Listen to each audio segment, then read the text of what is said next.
Good afternoon and welcome, everyone. My name is Jeremy Leffler, and I work in the Policy Office at the National Science Foundation, and it's my pleasure to welcome you today to the Fall 2022 NSF Virtual Grants Conference.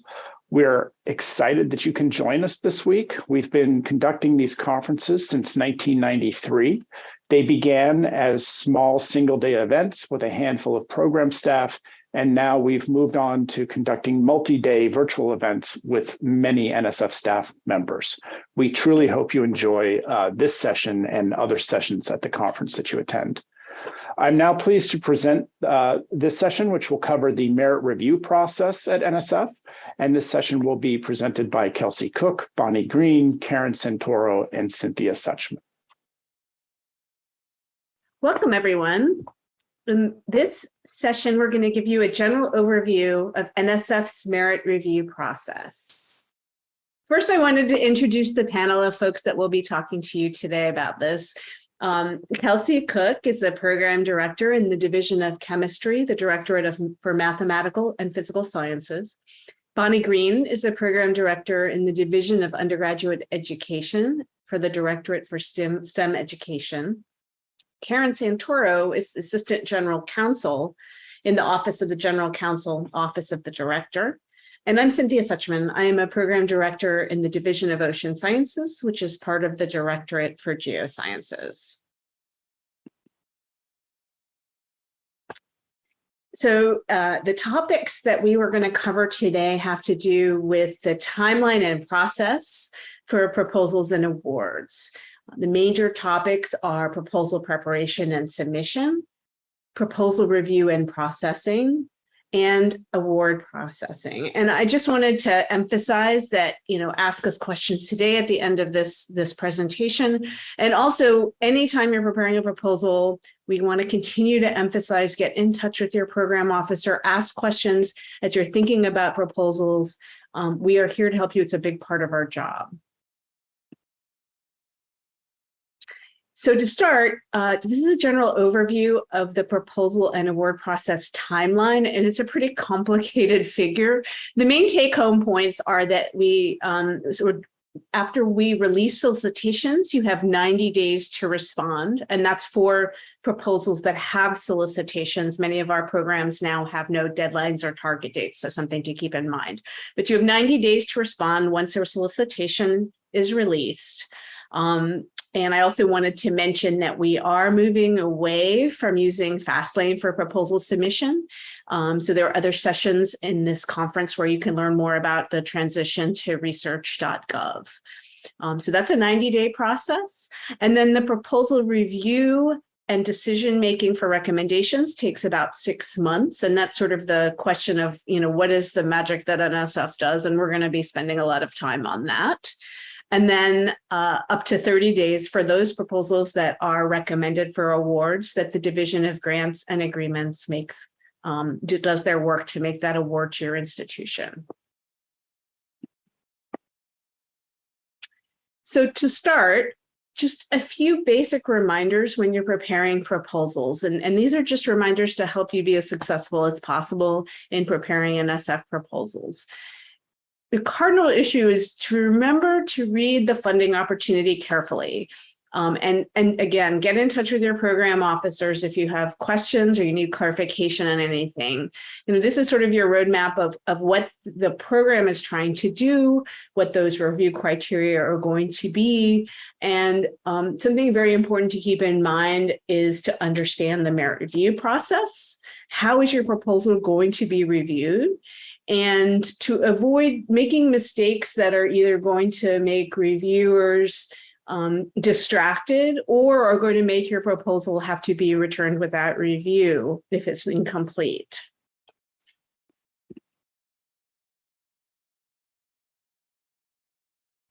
So when a proposal is first submitted to a target date, no deadline, or to a deadline, what happens is it goes to a program office and a program officer and NSF staff will take a look at it. We'll do a preliminary review to make sure that the proposals are complete, that they're submitted in the time frame in which they have to be submitted, and that they conform to those proposal preparation requirements. And keep in mind that NSF may not accept a proposal or may return it without review if it doesn't meet those requirements. And another thing that happens sometimes is if a proposal is thought not to fit in the program to which it was submitted, we do try to find a home within NSF to make sure that it can be transferred there. That's not always possible, but this is another situation where if you have questions about fit to program, it's really good during the preparation stage to get in touch with your program officer. Ask that question. So anyone writing proposals to NSF should spend some time becoming familiar with the Proposal and Award Policies and Procedures Guide, or our PAPG. This document is updated every year or two. It contains detailed guidelines and proposal preparation and a description of the merit review criteria. A lot of times we get questions that can be answered by a careful read of this PAPG, including, what the merit criteria are, the different components of a proposal, who's eligible to submit proposals to NSF. So do take a very careful look at that when you're thinking about writing an NSF proposal. So when that proposal is submitted to a program, sometimes we do return proposals without review. These are some of the common reasons that needs to happen.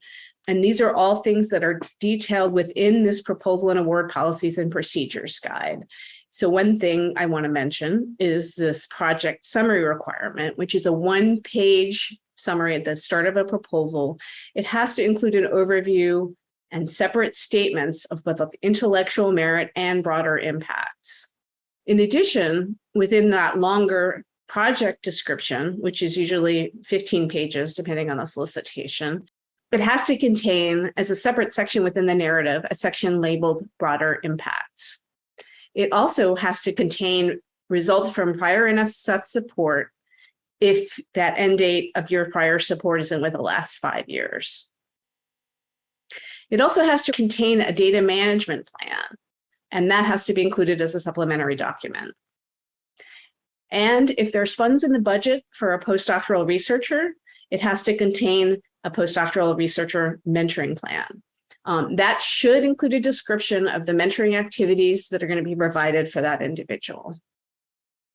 Other reasons that a proposal could be returned without review include if it's inappropriate for funding by the National Science Foundation, if it's not submitted with sufficient lead time before the activity is scheduled to begin. So one example of this is if you submit a proposal to go into the field, an environmental science field, within 3 months, that's going to be shorter than the time it takes us to review the proposal. It could be returned without review if it's a proposal that was submitted by a proposer that has been not invited to submit in response to the submission of a preliminary proposal. So what that means is that some solicitations require preliminary proposals. And if you are not invited following those instructions in that solicitation, a full proposal won't be accepted.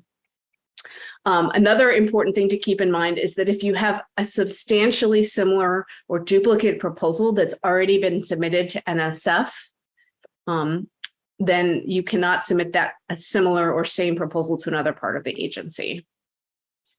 I think now it's over to Kelsey.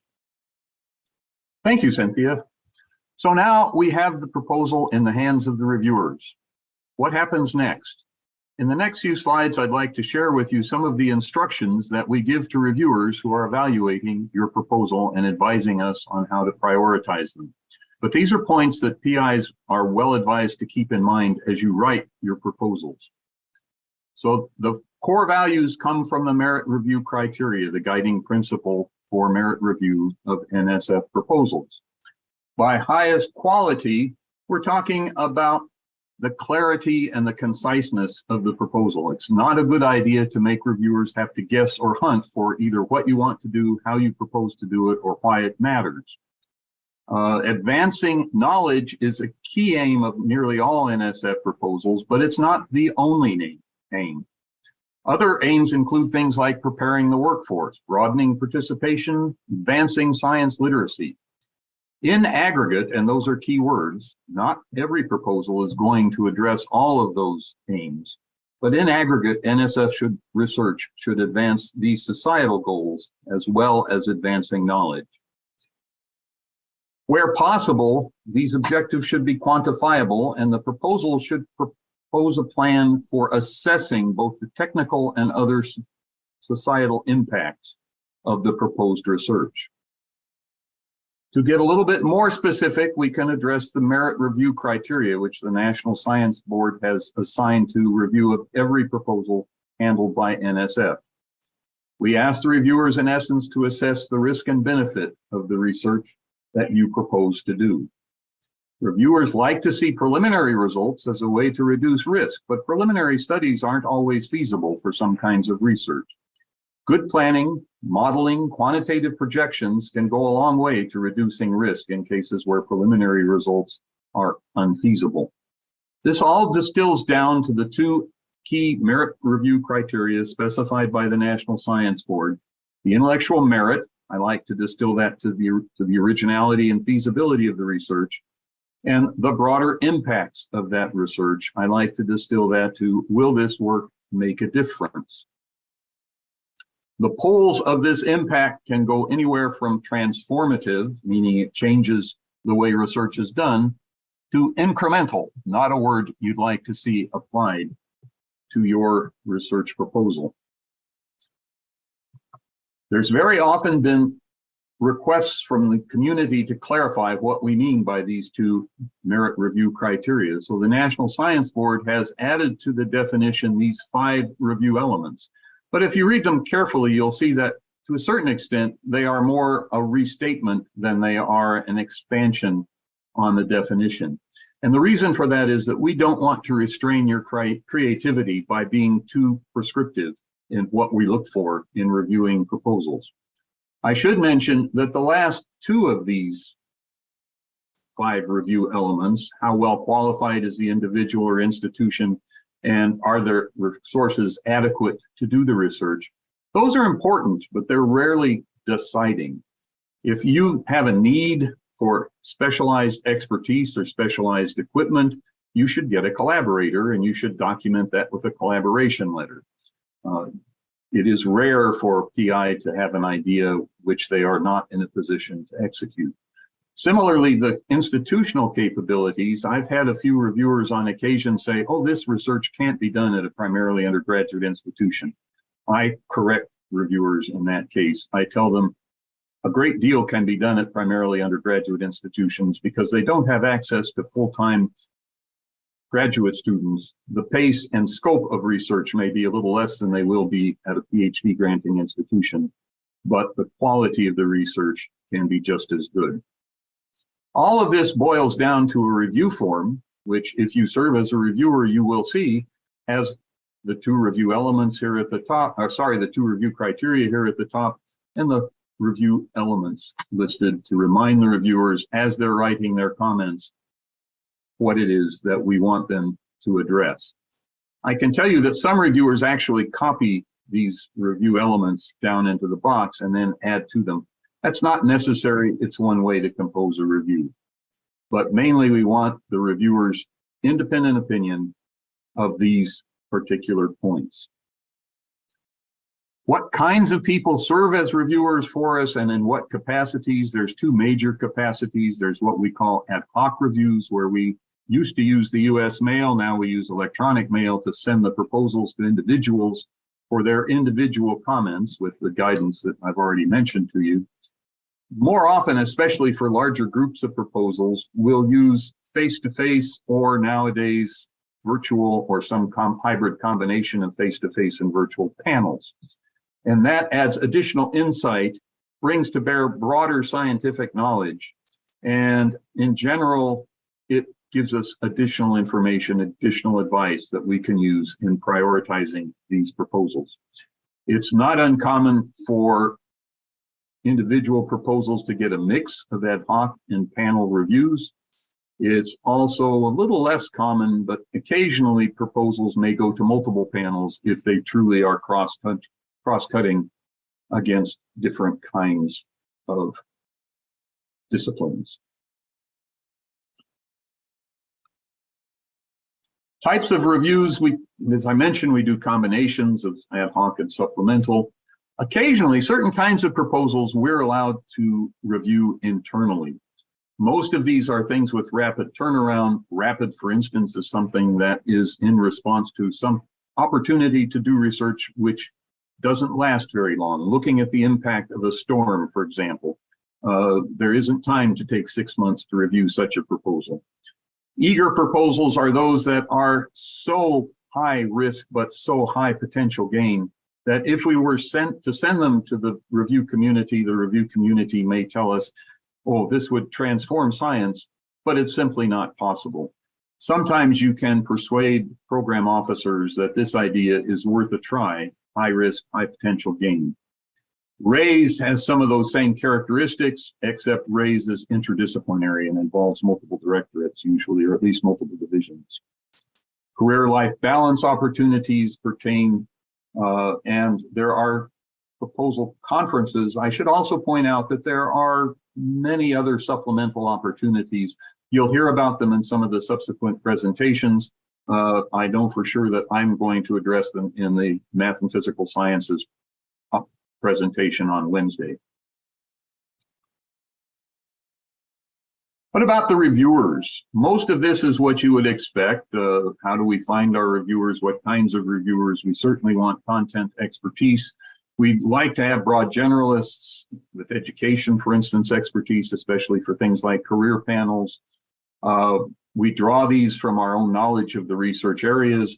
We draw them from obvious places like the proposals listed, or the references listed in the proposal, professional society programs, journals.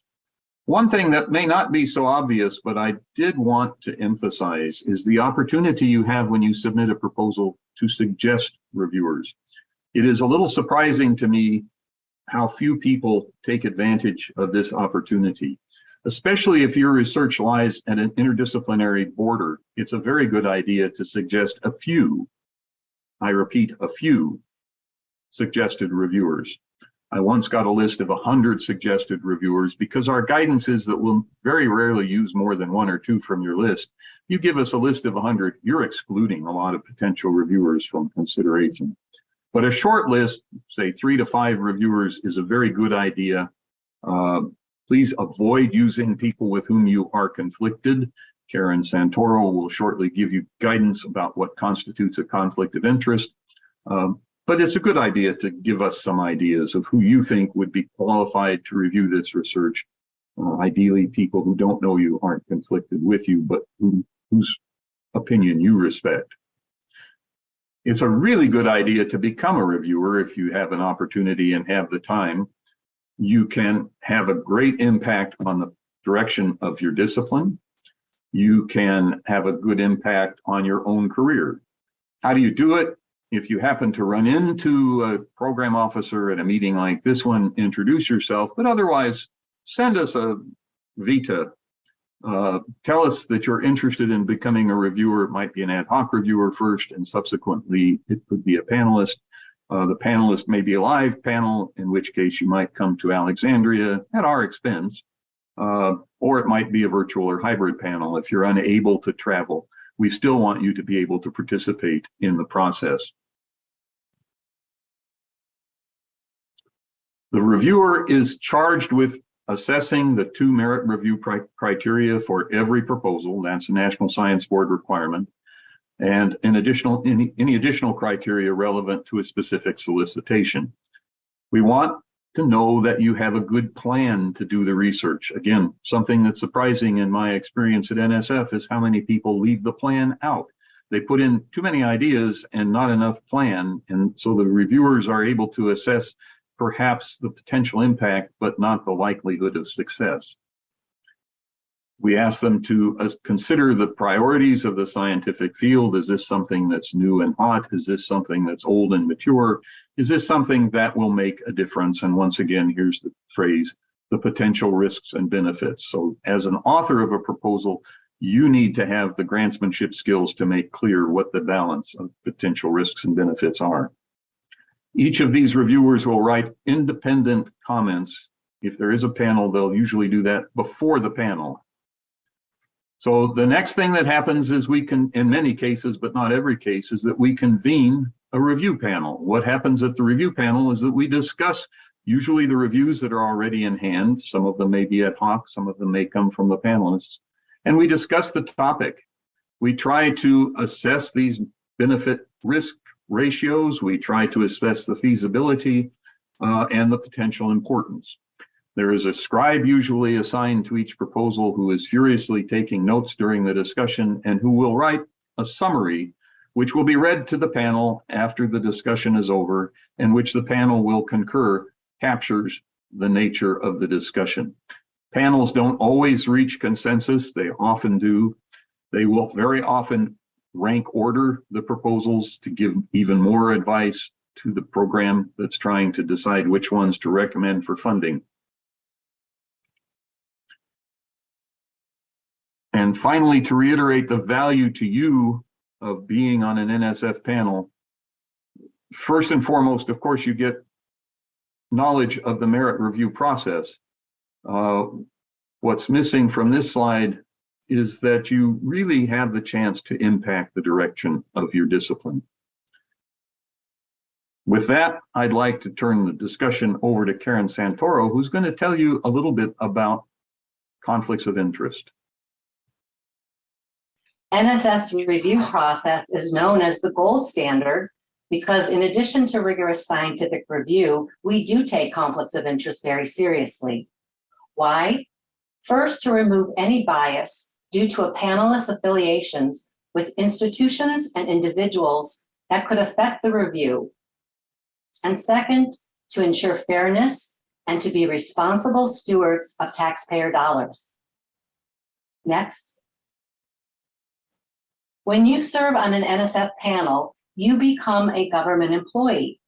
And as a government employee, you are subject to federal ethics rules and regulations, including those covering conflicts of interest.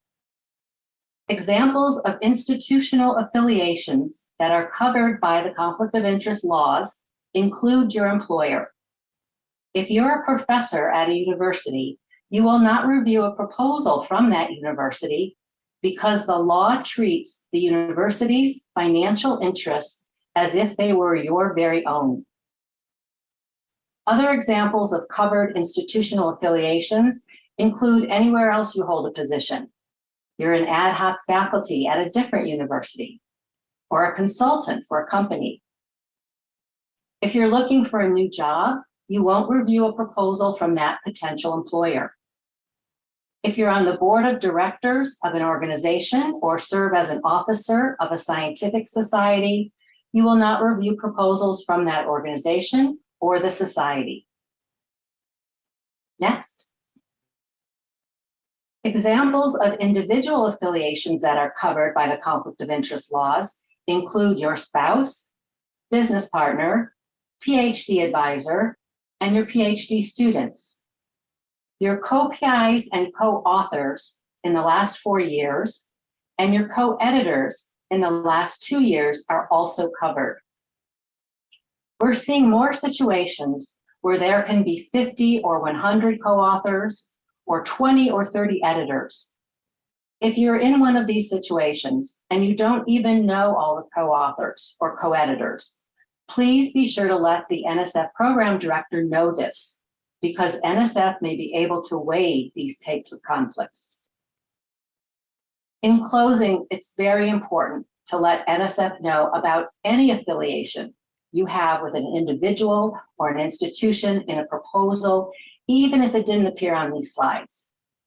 This disclosure allows NSF to determine whether there is a conflict, and if so, how best to manage it. Thank you, Karen. Now I get to talk to you about probably one of the more uncomfortable parts of this whole process. It's the funding decision. Of course, we all love to hear favorable comments, but for those of us like me who have submitted several NSF proposals, we get to hear declines quite a bit. And so I want to talk to you about how that decision really is made. So we already heard about the merit review process. From this, the panel is going to provide recommendations about the proposal and recommendations for funding to the program officers.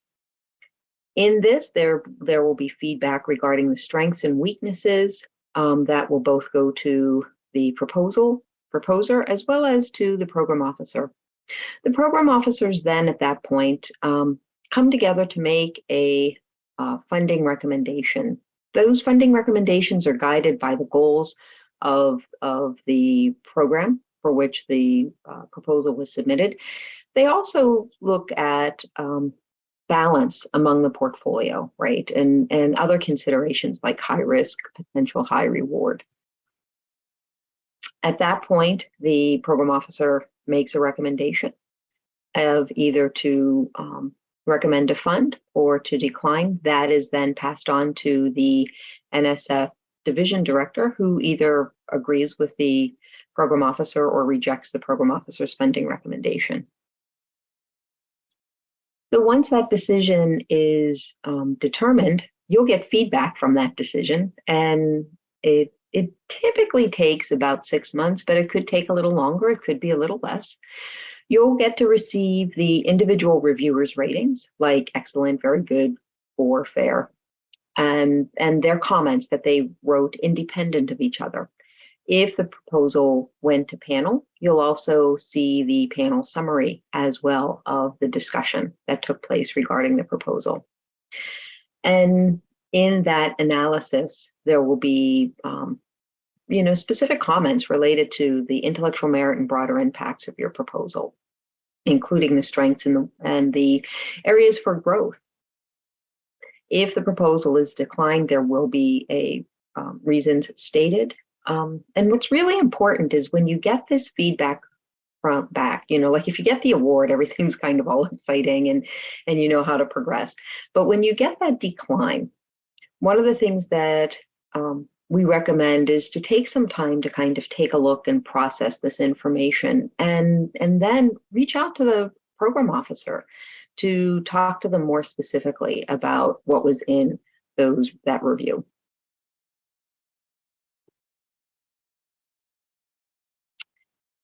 This documentation that you'll receive will be the verbatim copies that the individuals wrote, although you won't know who wrote them. And a panel summary. There will be a process statement for most proposals that actually explains what was the process upon which your proposal was reviewed. And this part is really important, although not every proposal will receive PO comments, program officer comments. Certainly awards typically don't.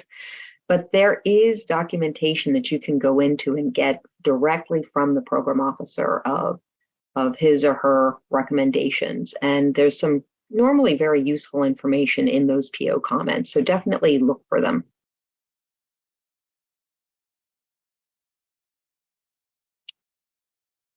There are several reasons for a decline, and for the most part, it's quite possible that the proposal just was not competitive, that you were missing some important component of either the intellectual merit or broader impacts, the part of that merit review criteria.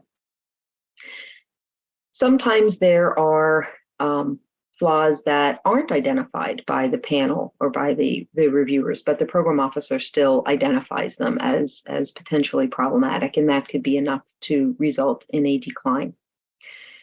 The sad part is that when the proposal has been found to be relatively competitive, but unfortunately there is not enough funds to fund all of the competitive proposals, but unfortunately that does happen.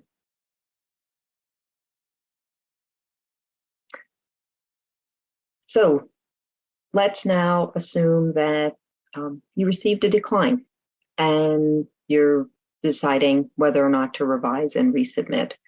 I do recommend to take some time to talk with the program officer specifically to get his or her insight. And one of the things that you should consider is in all of those documents that you received, there probably are some identified strengths and identified areas where you can improve upon within the proposal. Make sure that you go in and you read them, you kind of understand them. But there's something that's important to do. I refer to it as reviewer whack-a-mole, right? A reviewer makes a comment and you whack it down. Another reviewer makes a comment, you whack it down. Don't play that. Don't get into the weeds with the little comments. Go up to that next level and see, what are they talking about? One of the challenges that often happens is if you have a whole bunch of comments of concerns and none of them really align, and you're like, wow, where do I begin? Typically, that's a good sense that maybe you aren't as clear about identifying what you're doing, why you're doing it, and how you're going to do it. So really keep a focus on your vision and how you're communicating that to the panel. Also, think, are there any other ways that you can strengthen that submission? And again, make sure that you reach out to the program officers. We are here for you. It is possible that you might have significant concerns in the process upon which your proposal was evaluated. So this isn't just that you don't like the decision. This is, you feel like now that you know what the merit review process is, that something was missed or skipped or overlooked, or a bias of some sort entered into this particular process. You do have an opportunity to bring that back to NSF for reconsideration. And so the first recommended step is to talk to the program officer or division director about your proposal, get insights from them on what happened. If you still feel like there was a process error, then you need to make a written request for reconsideration to the assistant director of the Directorate within 90 days of that you received your decision. And from that point, then there will be an internal process that step by step that goes through that really is looking at, in a serious and legitimate way, was the process followed appropriately. And of course, humans are humans. And so we do want to take a look to make sure that everything was done properly.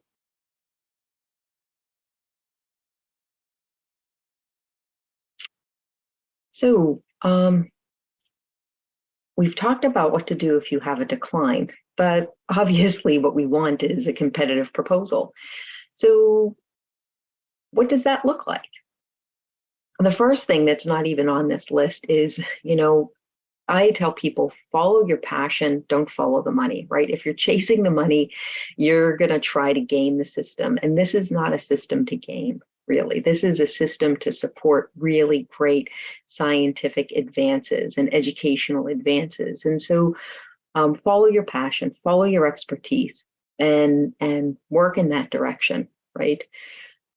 As you select which solicitation you're going to write your proposal for, make sure that you address all of the review criteria. Remember, there are review criteria articulated in the PAPG, but each solicitation sometimes has additional review criteria that you need to make sure that you follow. Is your work likely to have high impact? Is it going to advance knowledge and understanding in your field? Is it going to have a significant educational impact? Is it going to broaden participation? If we're really looking at that intellectual merit and broader impacts. And remember, one is not more important than the other. Both are critically important for a high quality proposal. What kind of impact might you have on your institution or on your state or some subsection of the education community? Sometimes it doesn't have to be everything, but really, what is the impact and where is the impact? There are some special programmatic considerations like EPSCoR or RUI, which provide funding to specific types of organizations or specific regions of the country. One of the things that we'll take a look at is what other support does the principal investigators have going on, and is this too much? Is this building upon the support? But if you're sitting there going, but Bonnie, I've never had any NSF support, that's okay too. There are special programs and special tracks within many programs that not only desire new people from new institutions, but that you're the only people that you'll be competing against. So, so factor those sorts of things out. And think about whether your work is launching versus maintaining.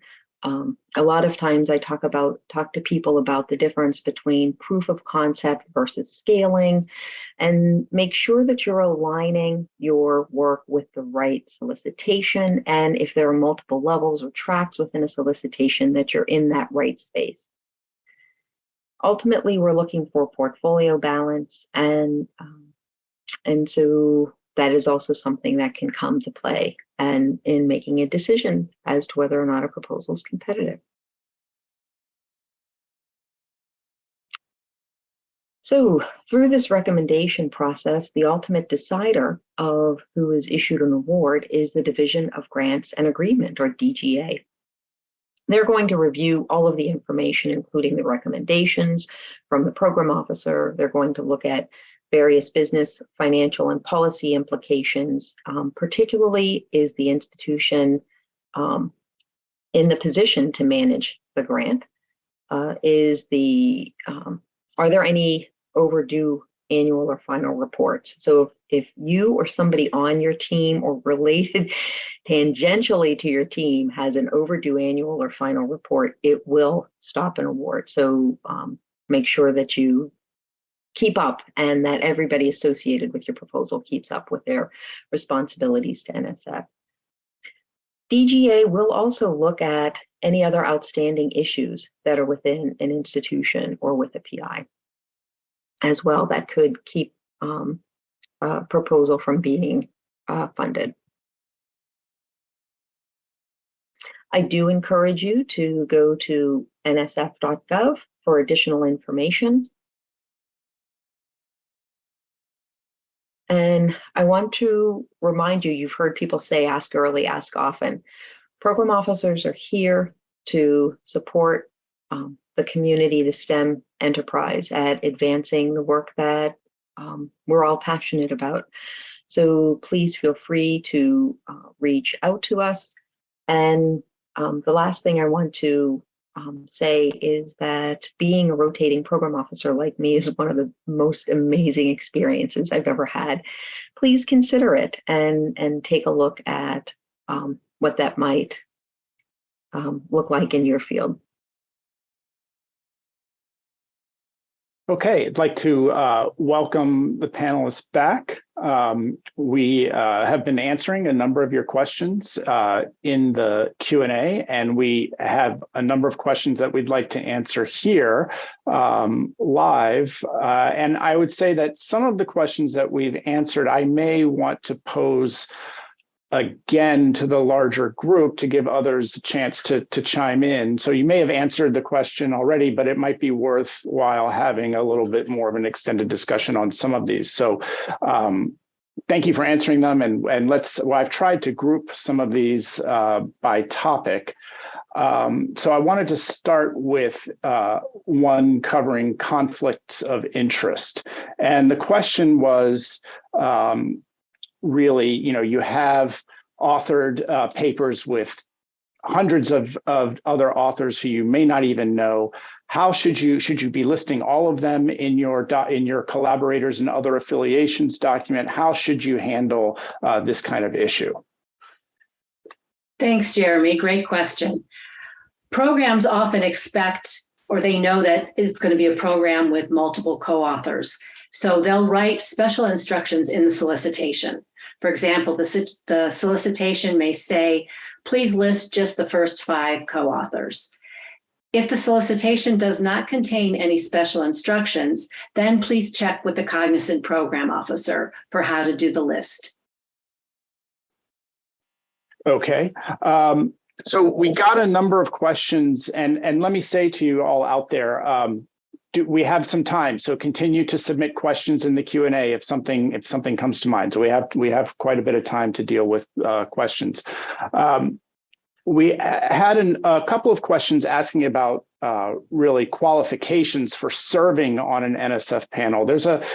I think there's some misinformation out there in the community about who can serve on a panel. Are there degree qualifications? But perhaps you can talk a little bit about the makeup of your reviewers. And I'll just throw that out there for anybody who would like to answer it. I can offer the fact that we have an extraordinarily broad reviewer database.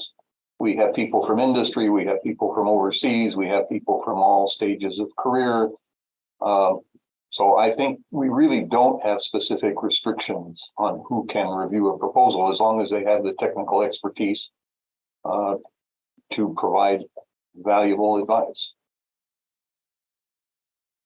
I would say in my division specifically, some of our programs are specifically designed for community colleges, where you often find people with master's degrees and other terminal degrees. And so, or for NOIS, for example, where it's for teacher scholarship, and there is expectation, probably to the contrary, that certain people be on the panel that have the type of expertise necessary to review that, which could mean a teacher in the trenches, right? Somebody who's teaching STEM in the trenches. That person might have a bachelor's degree, or somebody at a community college. And so, if you look at a solicitation and it aligns with what you're doing and your work, chances are you would be a good candidate as a reviewer. Okay, great. Part of the reason, or one of the goals of this session, is really to kind of talk about how the sausage is made. What happens to that proposal when it comes to NSF? And we have a question that is asking, how do you ensure that reviewers are following the review criteria, right? So perhaps you can talk a little bit about your role as a program officer in managing this process, in dealing with ad hoc reviews versus panel reviews, and really what is happening there in this process to ensure that they are following they're following our policies and our guidelines. Anyone? Okay, if I can jump in on that one, I also answered it, I think, in writing. It's really important to recognize that the reviewers are providing advice to the program officer. They are not making decisions. And especially in the case of ad hoc review, they don't have a chance to carry on a conversation with other reviewers or with the program officer. So we know the rules, we know the policies, and we know if a particular review has in it something that is irrelevant to the intellectual merit or the broader impacts. I have been known to use the cross-out capabilities within the review to indicate to the PI that a particular comment I found irrelevant. A particularly egregious example, I once had a reviewer state that he felt that the PI was making too much money. I crossed that out. It didn't relate to the intellectual merit or to the broader impacts. I have seen people assert that this research can't be done at a primarily undergraduate institution. That's a judgment call. It's not necessarily a fact. The reviewer is entitled to that opinion, but I'm not obliged to agree with it or to utilize it in formulating my recommendation on that proposal. And to add to that, I'd also say that at least in my program, we request both ad hoc reviews and then have a panel meeting. And one of the things we tasked with the panel is to assess the reviews that often have a range of scores and a range of comments and provide guidance on what they found most valuable in that input. And they'll often be able to help us assess what they thought was useful versus not useful advice. That doesn't address whether individual panelists get it right or not, but we listen very carefully to that discussion and are also assessing the panelists' perspectives as well. So it's sort of a tiered system, at least in my program. There's one more important thing to add, and that is everybody who is selected as a reviewer goes through a training protocol. And depending on the program, so everybody goes through a base training protocol, and then depending on the program, and certainly all of the ones that I've been associated with, there's an additional set of training that goes through it, as well as training at the beginning of panel discussion that really helps the reviewers to understand what they should be looking for, what's appropriate for them to think about and what isn't. That includes bias training that is perpetually being evaluated to see what we can do to help get people by their naturally held biases. But like Kelsey had said, ultimately, the decisions for recommendation rest in a whole host of places that go beyond what the panel is recommending. Okay, so then another question in terms of, let's see, say your proposal was declined and you're going to resubmit and address those reviewer comments. How do you handle that in the resubmission of the proposal? Should you, for example, address those reviewer comments in the resubmission? And then how do you deal with conflicting advice or conflicting comments if the proposal is then declined a second time? And let's talk about that a little bit. So in the programs that I'm a part of, all submissions are new submissions. So what you want to do is think about the 15 pages, which is typically the number of pages you have to write, as each of those lines being golden, right? You don't want to spend your time defending some prior decision. You want to spend your time making clear what you're doing, why you're doing it, and why it's important. And so the more you can stay really focused on your vision, your goals, your direction, and how what you're going to do, how you're going to know when you got there, and what you're going to do to share it with others. Like, as long as you stay focused on that, it is important to factor in, to an extent, what prior reviewers have said. I do want to point out, just like was in the video, when you're starting to get conflicting comments back and forth, oftentimes the challenge is that you're not as tight and as clear in what it is that you are writing about, and you're giving each of the reviewers an opportunity to bring in their perspective or their expertise or and to fill in the gaps. And so you really want to make it clear that you're guiding their focus, and you're not having the writing loose enough that people just naturally are filling in the gaps. And that's when you start to get these back and forths. Anyone else want to chime in on that? Yeah, I'd just like to add, I totally agree. And kind of when I'm trying to give advice to folks who've been struggling, one thing to keep in mind, you're not responding to reviewer comments like you would in a publication. You want to tend to take a step back and look at the range of comments you've received. Think about what those major issues are that make sense from your proposal, for your project, what you can clarify while retaining the core of what you're trying to do. So you want to kind of get to a high level. It's very rare that it's kind of a minor comment that, a picky methodological questions from one particular reviewer is going to make a big difference. So it's sort of really important to give the big picture in mind, think about how you can clarify what you're actually trying to do, and think of it that way as what might have been missing in your prior submission. Okay. Here's a couple of questions about, I guess, contacting program officers. But the first one is, we say program officer and we say program director. Is there a difference between the two at NSF?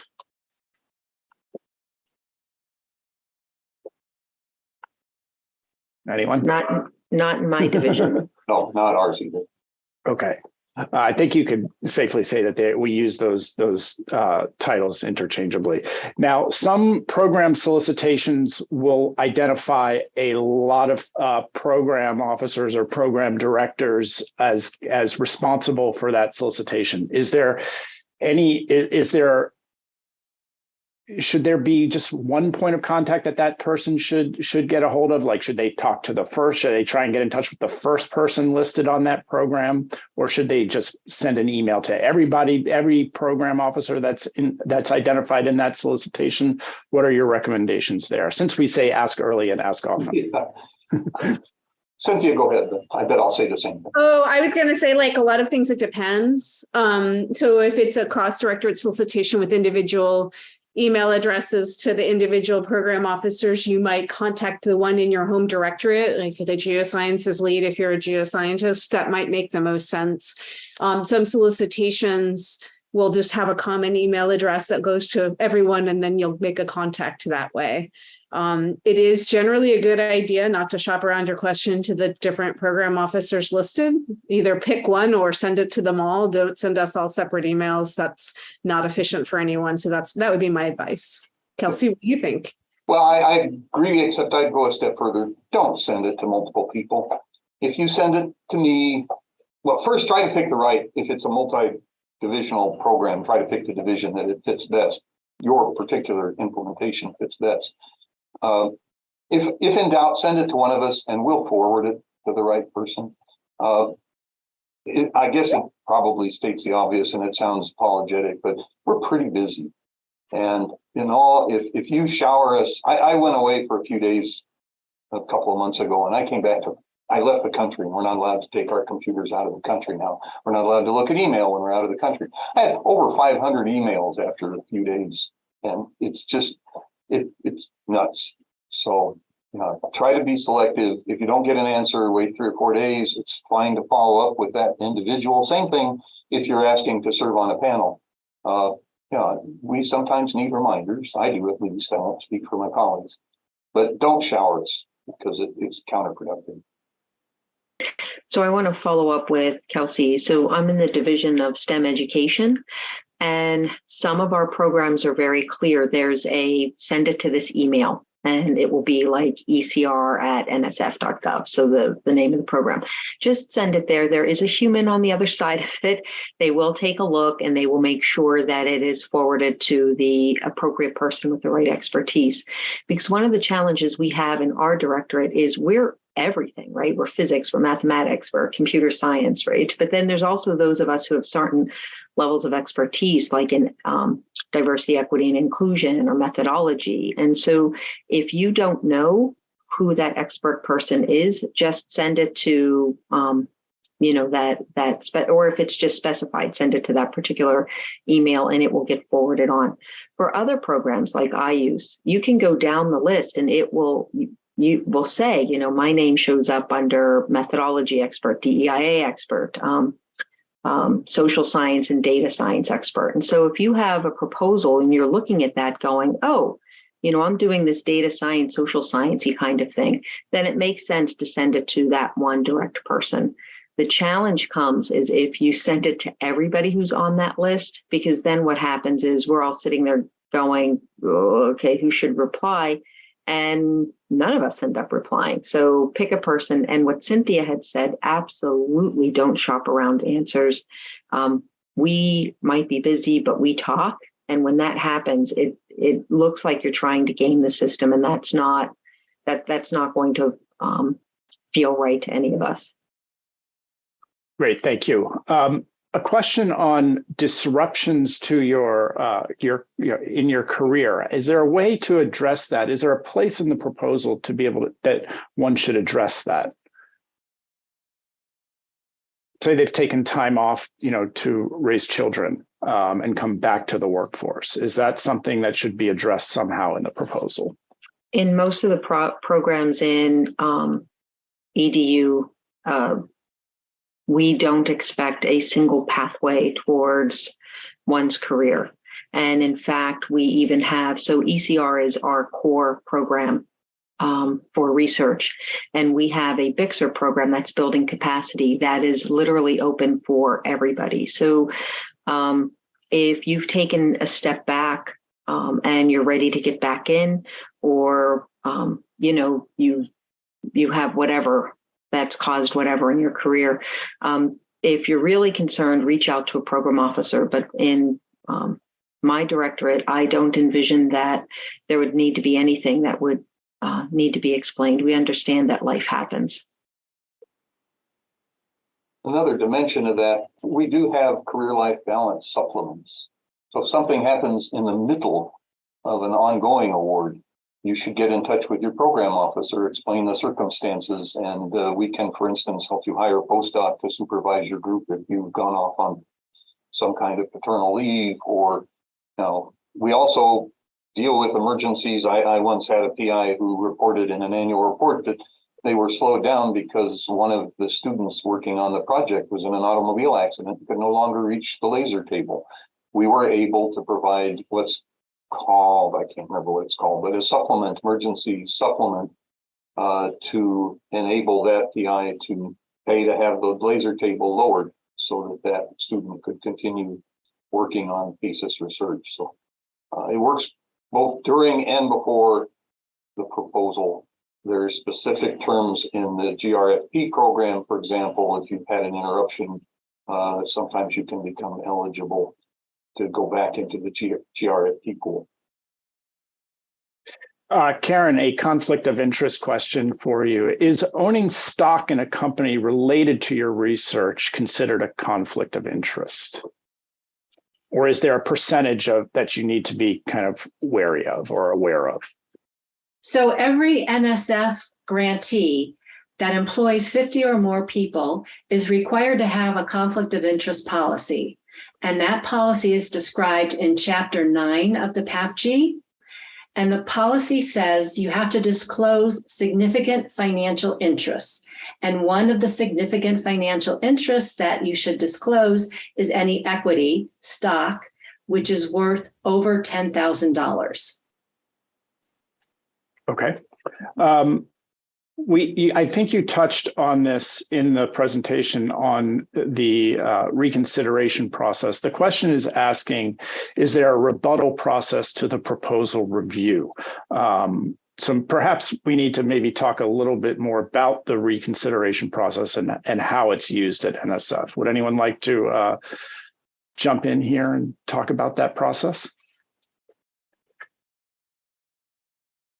Kelsey's raising his hand. I can do that because I spent 2 years doing that on detail and MPS. The reconsideration process is spelled out very clearly in the PAPG. It explicitly states that if you feel that the proposal has not been treated fairly, has been handled outside the guidance of the NSF policies and procedures, you should outline that. First thing you should do is talk to the program officer or division director. And if following that, you still feel that you have not received fair treatment, the next thing you do is to write the relevant assistant director and outline what your concerns are, preferably succinctly. They're very busy people. And that starts a clock. It's a very specific clock. I can't remember, I think it's 45 days. During which the assistant director can evaluate your concerns, usually by consulting an uninvolved senior staff person, particularly a division director from another division, but it varies, I'm sure, and formulates a response. The typical response, there's 3 possibilities. The AD has the power to overturn a recommendation. The AD has the power to sustain a recommendation, or the AD has the power to request additional review.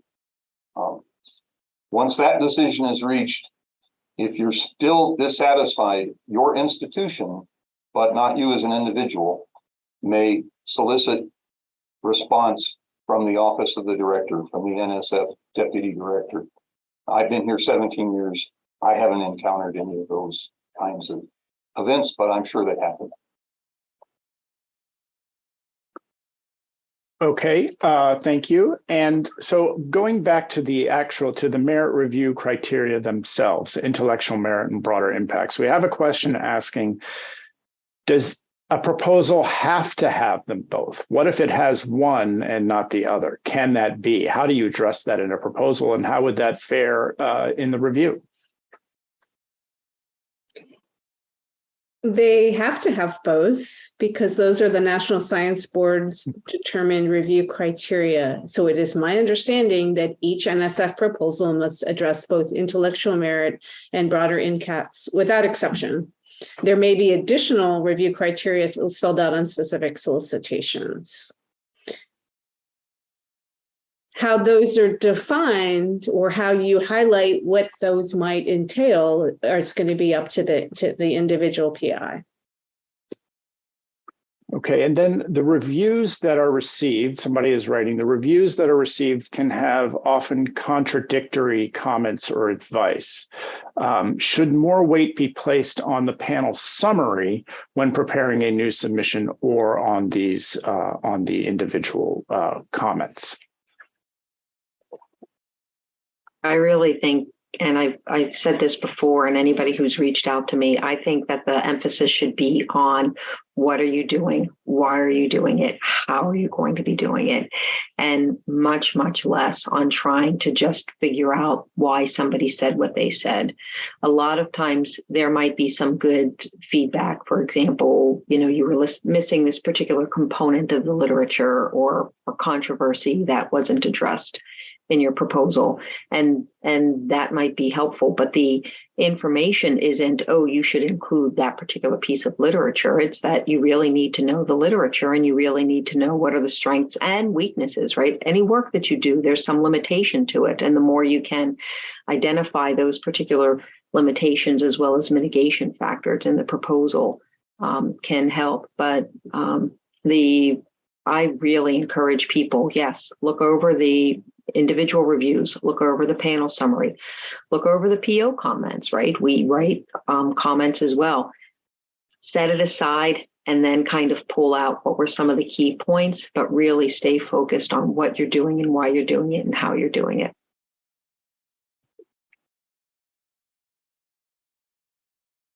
Okay, we talked a bit. So one of the reasons for funding a competitive proposal in the presentation, we listed portfolio balance.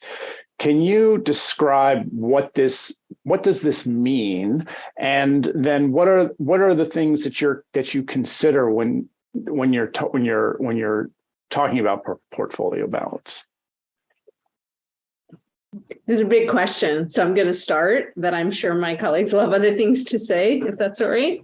So this is kind of, when people ask this question, I tend to say, well, you need to come to NSF and be a rotator, because this is what we spend a large portion of our time doing, having these conversations internally and creating a portfolio in our programs. For my program, which is the biological oceanography program, we'll spend time talking about trying to get discipline, within discipline topics covered. Again, not over one panel, perhaps over several years is in an emerging area. So there may be scientific reasons.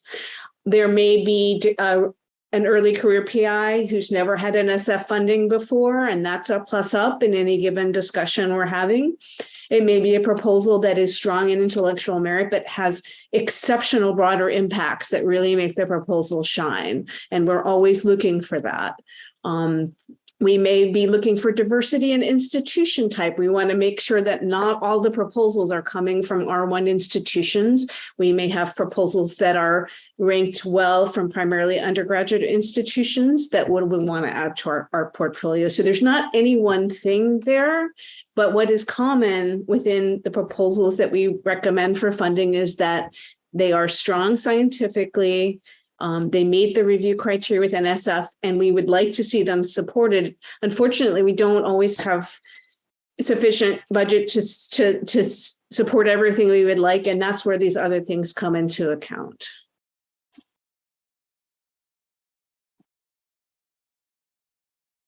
I remember, I'm not in the biology directorate, but I remember seeing somebody talk about portfolio balance in a biology presentation, and it made so much sense, where if all of the studies are coming in working on mice, and somebody comes in using grasshoppers, well, this is going to expand what's going on, as long as it makes sense to be doing something with grasshoppers, right? And so that portfolio balance is going to differ depending on the program. But as Cynthia had put out there, a lot of different components will weigh into this, including, are you hitting a particular niche in that intellectual merit that really is open, right? So that's part of portfolio balance. That, are you hitting something that's new, that broader impact? Are you reaching a different group? And we should think of broader impacts very broadly, right? If it's not just a standard way of taking a look that you're expanding into a new area. I would say that the one space, though, is that institutional diversity. So we're always looking towards making sure that, all of the funding isn't just being funneled into the same directions all of the time. And so but there is a lot that comes into figuring out how are we going to balance that portfolio. Kelsey, do you have anything to add on that? My type comments, the dimensions of portfolio balance are huge.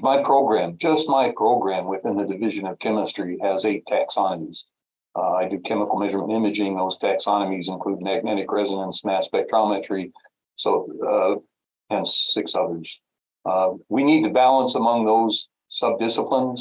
We need to balance among parts of the country. I think EPSCoR has been mentioned. That helps us balance among parts of the country. We need to balance among institution types. I cannot send all my money to Harvard. My particular discipline, that probably not where it would go anyway, but all those balance issues need to be considered in maintaining a portfolio of awards that does the best to advance the discipline and the workforce.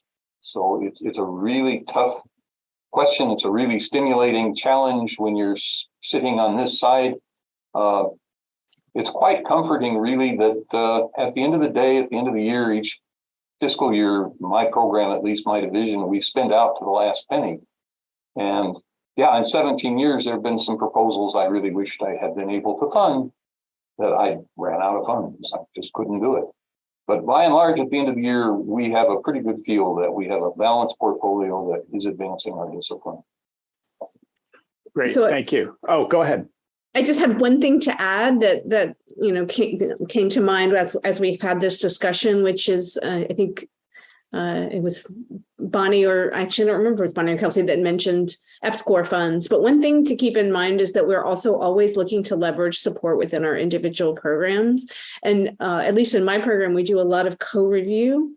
And so if we end up with leveraged funding from another part of NSF for a project, that's something else that we can take into account and stretches our individual core programs budgets and can be a big positive. So don't shy away if a program officer tells you that a proposal will be co-reviewed with another part of NSF. I think there's a myth out there sometimes that that's not a good thing. Our data don't show that, first of all. And second of all, in fact, it actually makes a proposal that reviews well very, very appealing because that makes our budgets go farther and promotes interdisciplinary research, which is also a good thing. And I just want to end on one point on portfolio balance. We're not doing this off of our gut. We are systematically evaluating and looking at data as we make some of these tougher decisions. I think we have time for one more question. Thank you all. And so the question is, are you more likely to get funded if you submit a proposal to a core program versus to a specific program solicitation, 1? And 2, how do you find out what the funding rates are for the programs that you're submitting proposals to? In my directorate, the core research program is very, very clear. You need to be doing foundational research that has the opportunity to expand into practice at some point into the future. If you are between where the other programs tend to have a more action-based how to make changes in a fashion, not that foundational research. Some of us, though, are in the midst between those two areas, or we're going back and forth. And at that point, my recommendation is to contact the program officer that makes the most sense if you're in between, and they'll help you make that decision of where to submit. I'd be inclined to add that if you fit a specific solicitation, that states that it is a priority for NSF. And so if it's a good fit, it's a good place to send your proposal. And as to the other half of that question, at least in my division, we do not report funding rates. We like to call them funding rates, not success rates, because the alternative to funding is not failure. But we do not report them on a program by program basis, because that should not be a consideration where you send your proposal. What should be your consideration is where's the best fit. Right. And as far as funding rates go, they vary widely by programs. I think overall we're at about a 23% funding rate for the awards that we make and the proposals that we receive, but that could vary from the single digit percents up to much higher depending on the program. We're out of time. I do want to thank the panel for a great session and all of you for attending. And before I let you go, I just want to let you know that tomorrow we'll continue beginning at 11 a.m. Eastern time. We'll have 3 sessions tomorrow covering award management. Once you get those awards from NSF, what are your responsibilities? A session from the NSF Office of the Inspector General, and then a session dedicated to the Major Research Instrumentation Program, or MRI. So please do, if you haven't registered for any of those, you can still go ahead and do so. And we will see you during the rest of the week. So thank you all and have a great day.